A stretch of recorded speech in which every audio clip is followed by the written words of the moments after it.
ഈ കാലഘട്ടത്തിലെ ആശയ സംവേദന രീതികളിൽ അപകടകരമായ ഒരു രീതിയാണ് സാമാന്യവൽക്കരണം അല്ലെങ്കിൽ ഫോൾട്ടി ജനറലൈസേഷൻ എന്ന് പറയുന്നത്.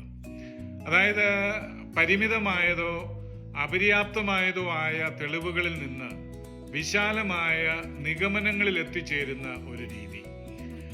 അതിനൊരു ഉദാഹരണം പറഞ്ഞാൽ, ഒരു പട്ടണത്തിൽ ഒരു പേപ്പട്ടി ഉണ്ട്, അതുകൊണ്ട് ആ പട്ടണത്തിലുള്ള നായ്ക്കളെല്ലാം പേ പിടിച്ചതാണ് എന്ന് പറയുന്നതായ രീതി. നമ്മുടെ വ്യക്തിഗത ജീവിതത്തിൽ നമ്മളിത് ചിലപ്പോൾ ഉപയോഗിക്കാറുണ്ട്.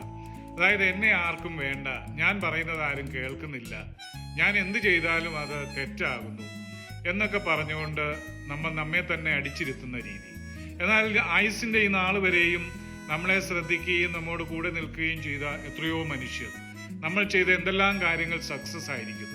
അതുകൊണ്ട് സാമാന്യവൽക്കരണം ഒഴിവാക്കിക്കൊണ്ട് ജീവിത വിജയത്തിലേക്ക് നമുക്ക് നടക്കുവാൻ സാധ്യമായിട്ട് തീരട്ടെ. ഈ കാലഘട്ടത്തിലെ ആശയ സംവേദന രീതികളിൽ അപകടകരമായ ഒരു രീതിയാണ് സാമാന്യവൽക്കരണം അല്ലെങ്കിൽ ഫോൾട്ടി ജനറലൈസേഷൻ എന്ന് പറയുന്നത്.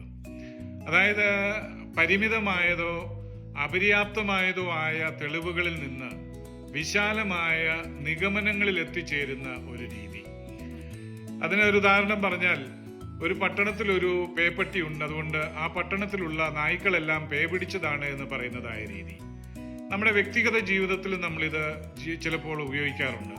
അതായത്, എന്നെ ആർക്കും വേണ്ട, ഞാൻ പറയുന്നത് ആരും കേൾക്കുന്നില്ല, ഞാൻ എന്ത് ചെയ്താലും അത് തെറ്റാകുന്നു എന്നൊക്കെ പറഞ്ഞുകൊണ്ട് നമ്മെ തന്നെ അടിച്ചിരുത്തുന്ന രീതി.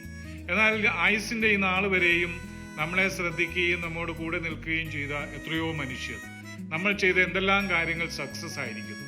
അതുകൊണ്ട് സാമാന്യവൽക്കരണം ഒഴിവാക്കിക്കൊണ്ട് ജീവിത വിജയത്തിലേക്ക് നമുക്ക് നടക്കുവാൻ സാധ്യമായിട്ട് തീരട്ടെ.